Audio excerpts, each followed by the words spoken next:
L'air était lourd et froid, presque suffocant.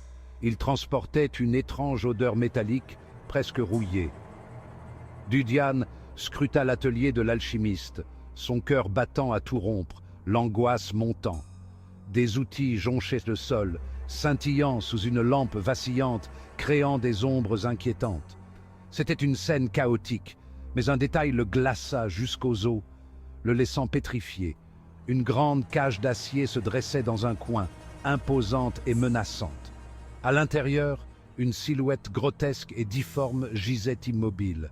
Une expérience ratée, un cauchemar vivant. Quelle sorte de monstre cet alchimiste était-il en train de créer dans ce lieu sinistre? Quel désir sombre l'avait poussé à de telles extrémités, à de telles horreurs? L'alchimiste, un vieil homme maigre avec des yeux froids comme la glace, surprit le regard de Dudian, le fixant intensément. Un sourire cruel joua sur ses lèvres, ajoutant à son air menaçant. « Je suis intrigué, n'est-ce pas ?» demanda-t-il avec un ton moqueur. « Un témoignage de la beauté de mon travail, de mon génie. » Dudian savait qu'il valait mieux ne pas montrer sa peur, malgré la terreur qui l'envahissait. Il garda son expression neutre, son cœur battant la chamade, essayant de rester calme. Il était tombé sur quelque chose de bien plus sinistre qu'il ne l'avait imaginé, un véritable cauchemar. L'alchimiste n'était pas qu'un vieil homme inoffensif, mais un être maléfique. C'était un monstre qui jouait à Dieu dans son antre caché, un véritable démon. « Approche, mon garçon », ordonna l'alchimiste, sa voix résonnant dans le silence pesant. La pièce était plongée dans une obscurité oppressante, seulement éclairée par la lueur vacillante des bougies. Les murs étaient tapissés d'étagères, remplis de fioles et de grimoires poussiéreux. Dudian hésita, son instinct lui criant de fuir. Il sentait son cœur battre à tout rompre, chaque fibre de son être lui hurlant de s'échapper de cet endroit sinistre. Mais quelque chose le retenait, une curiosité morbide, ou peut-être la peur de ce que l'alchimiste pourrait faire s'il désobéissait. L'alchimiste eut un petit rire sec et cassant qui fit froid dans le dos de Dudian. Ce rire résonnait comme un écho sinistre dans la pièce, amplifiant l'atmosphère déjà lourde de tension.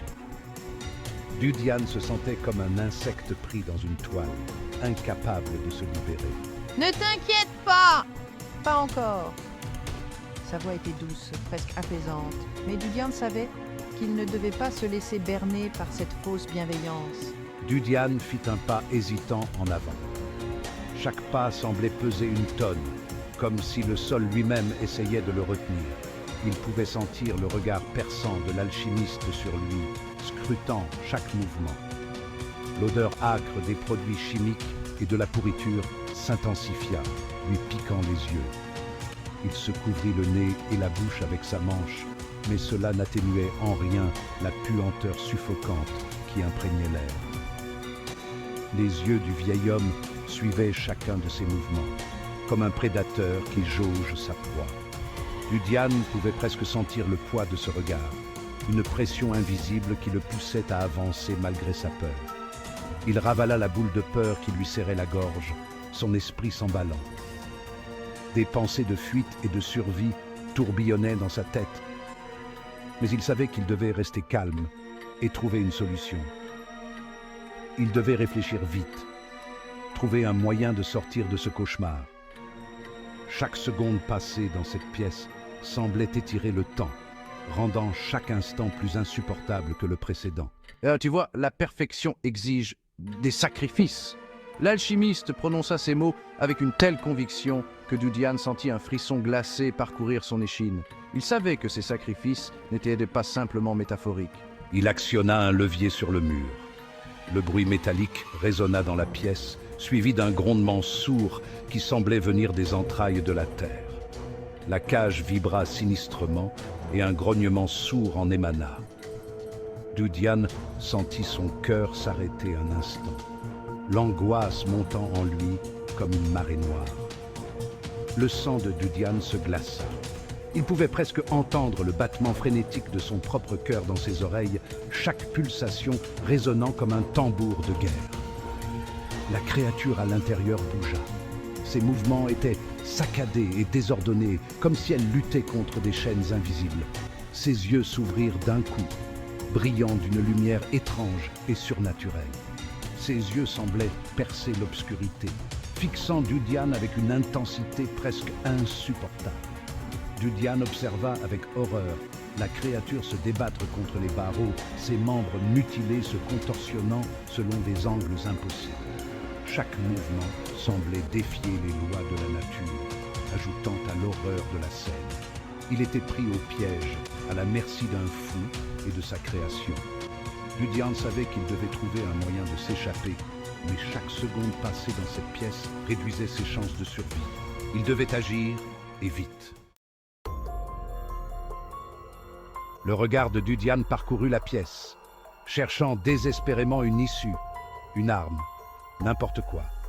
La pièce était sombre, les ombres dansaient sur les murs, créant une atmosphère oppressante. Chaque coin semblait cacher un danger potentiel, chaque recoin une menace invisible.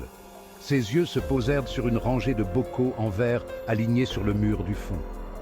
Ils étaient soigneusement disposés, comme une collection macabre d'un esprit dérangé. Les couleurs vives des liquides à l'intérieur contrastaient étrangement avec l'obscurité environnante.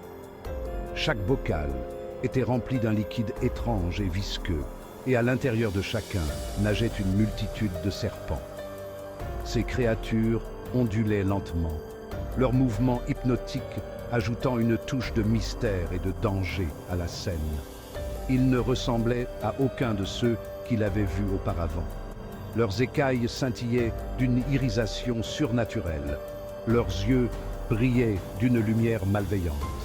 Ces serpents semblaient presque magiques, comme s'ils étaient le produit d'une alchimie interdite. Ah oui, mes enfants venimeux, chacun unique, chacun mortel. Ils sont le fruit de mes années de recherche et d'expérimentation. Vous ne trouverez rien de semblable ailleurs. Il prit un bocal en faisant tournoyer le contenu. Le liquide à l'intérieur tourbillonnait, créant des motifs fascinants et inquiétants. Les serpents réagissaient à ce mouvement, se tordant et se contorsionnant de manière presque synchronisée. Les serpents à l'intérieur se tordirent, les crocs découverts. Leurs crocs étaient longs et acérés, prêts à injecter leur venin mortel à la moindre provocation. Une seule goutte de leur venin pourrait mettre un homme à genoux dans d'atroces souffrances. Imaginez la puissance que cela représente. Une arme si petite mais si terrifiante. L'esprit de Dudian s'emballa. Les serpents étaient dangereux, mais pouvaient-ils être la clé de son évasion? Il devait réfléchir rapidement, chaque seconde comptait. Mais pouvait-il être la clé de son évasion? Il savait qu'il devait agir vite, mais prudemment. Une erreur pourrait lui coûter la vie. Il devait trouver un moyen de transformer cette menace en une opportunité. Il avait juste besoin d'un moyen de retourner les armes de l'alchimiste contre lui. Peut-être pourrait-il utiliser le venin des serpents à son avantage. Mais comment? Il devait trouver un plan. Et vite. Il devait prendre un risque, aussi désespéré soit-il. L'alternative était impensable. Mourir ici, dans cette pièce sombre et oppressante, n'était pas une option. Il devait survivre, coûte que coûte. L'alchimiste continua de radoter, inconscient du plan que Dudian était en train d'élaborer.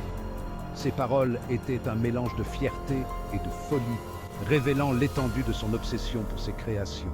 Il parlait de ses expériences, de ses succès, de ses échecs. Chaque mot était imprégné de passion, mais aussi de danger.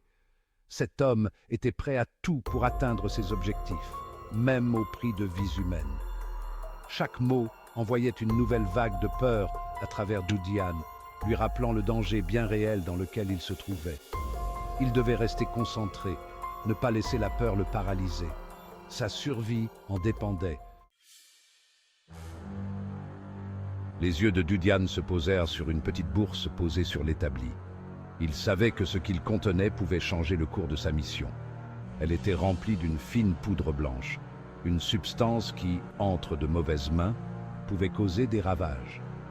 Il la reconnut instantanément, de la poudre flash, hautement inflammable. Une seule étincelle pourrait déclencher une explosion dévastatrice. On l'utilisait dans les explosifs miniers, mais Dudian avait d'autres plans pour cette poudre. des plans qui pourraient bien lui coûter la vie. Un plan dangereux commença à se former dans son esprit, un pari désespéré. Il savait que c'était risqué, mais il n'avait pas d'autre choix. Fascinant, n'est-ce pas? Cette poudre a des propriétés incroyables. Demanda l'alchimiste, prenant le silence de Dudiane pour de l'admiration. Il ne pouvait pas imaginer ce qui se passait réellement dans l'esprit de Dudiane. Il attrapa une fiole remplie d'un liquide vert bouillonnant. Ce liquide était le fruit de ses années de recherche. Voici mon chef-d'œuvre, une concoction qui pourrait révolutionner notre compréhension de l'alchimie. Dudiane vit son opportunité. Il savait qu'il devait agir rapidement et avec précision. Tandis que l'alchimiste se vantait de sa dernière création, Dudiane s'approcha subtilement de l'établi. Chaque pas était mesuré, chaque mouvement calculé. Son cœur battait la chamade, mais ses mouvements étaient précis, calculés. Il savait que la moindre erreur pourrait être fatale. Il n'avait droit qu'à une seule chance, une seule opportunité de réussir son plan. D'un mouvement rapide, presque imperceptible, Dudiane s'empara de la bourse de poudre flash. Il savait qu'il devait être rapide et discret. Il tourna le dos à l'alchimiste, son cœur battant à tout rompre. Il espérait que le vieil homme ne remarquerait rien. Le vieil homme n'avait rien remarqué. Pas encore. Dudiane savait qu'il devait agir vite avant que l'alchimiste ne se rende compte de la disparition de la poudre. Maintenant, observe, tu vas voir quelque chose d'extraordinaire. Déclara l'alchimiste, la voix emplie d'une joie maniaque. Il était convaincu que son invention allait changer le monde. Il se retourna, les yeux brillants d'anticipation, la fiole de liquide vert brandie. Il ne se doutait pas que Dudiane avait déjà pris des mesures pour contrecarrer ses plans. Mais avant qu'il ne puisse faire un geste de plus, Dudiane frappa. Il savait que c'était maintenant ou jamais.